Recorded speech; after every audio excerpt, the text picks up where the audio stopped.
Good morning. നിങ്ങൾ പറയുന്നത് കേൾക്കാൻ ആരും ഇല്ലെങ്കിൽ തനിയെ നടക്കാൻ ഗാന്ധിജി പറഞ്ഞത് വായിച്ചിട്ടില്ലേ? പറയാനൊക്കെ എളുപ്പമാണ്, പറയാൻ ഒരുപാടുള്ളപ്പോ എങ്ങനെയാണ് തനിയെ നടക്കുന്നത്? ആശ്വാസത്തിനായിട്ട് എന്തെങ്കിലും പങ്കുവയ്ക്കാൻ ആഗ്രഹിക്കുമ്പോൾ നമ്മളെ കേൾക്കാൻ ആരും ഇല്ലാതിരിക്കുന്നത് ശരിക്കും ഭയങ്കര ബുദ്ധിമുട്ടാണ് കേട്ടോ. പണ്ട് സ്കൂളിൽ പഠിക്കുമ്പോൾ സൈമൺ സാറ് പറഞ്ഞത് ഓർമ്മ വരും. പേനയും പേപ്പറും എടുത്തിട്ട് പൂർണ്ണ ഹൃദയത്തോടെ എഴുതാൻ.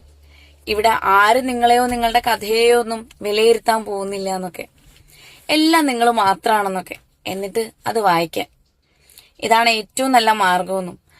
അപ്പോഴും സംസാരിക്കാതെ എങ്ങനെയാണ്? എനിക്കാണെങ്കിൽ എഴുതി എഴുതി മടുത്തു. മിണ്ടണം, ആരോട്? ആരും ഇല്ലാന്ന് ഒരു ശൂന്യത, ഒരുതരം തണുപ്പ് സമ്മാനിക്കും. അപ്പൊ അലറിക്കരയാൻ തോന്നും, എവിടേക്കെങ്കിലും ഇറങ്ങി ഓടാൻ തോന്നും.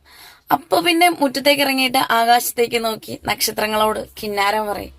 സത്യം പറയാലോ, ഹൃദയം അത്രമേൽ വേദനിക്കുമ്പോ എനിക്ക് നക്ഷത്രങ്ങൾ വലിയ സമാധാനമാണ് തരുന്നത്. എങ്കിലും മനുഷ്യൻ എപ്പോഴും ആഗ്രഹിക്കുക മറ്റൊരു മനുഷ്യന്റെ കൂട്ടായിരിക്കും, അല്ലേ? കൂടെ ചേർന്നിരുന്ന് നമ്മളെ കേൾക്കാനും മിണ്ടാനും ചേർത്ത് പിടിക്കാനും ഒക്കെ സ്വന്തമായിട്ടൊരു മനുഷ്യനുണ്ടാവുക എന്നത് ഭൂമിയിലെ വലിയ ലക്ഷറി ആയിട്ടാണ് ഞാൻ കാണുന്നത്.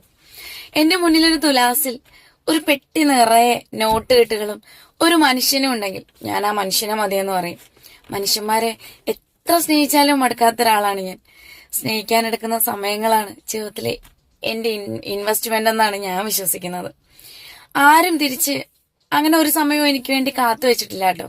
എങ്കിലും ഞാൻ എന്റെ ശീലങ്ങളിൽ തന്നെ ഉറച്ചു നിൽക്കുക. എനിക്ക് ആകെ അറിയുന്നത് സ്നേഹിക്കാൻ മാത്രമാണെന്ന് തോന്നാറുണ്ട് പലപ്പോഴും.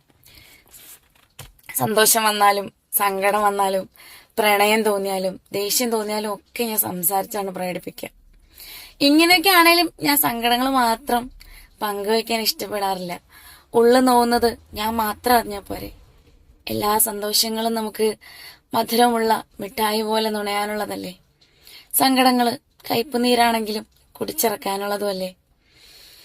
അപ്പൊ ഇന്ന് നല്ല മഴയാണ്, അത്യാവശ്യം നല്ല മഴയാണ്. നല്ല മഴ പെയ്തോണ്ടിരിക്കുകയാണ്.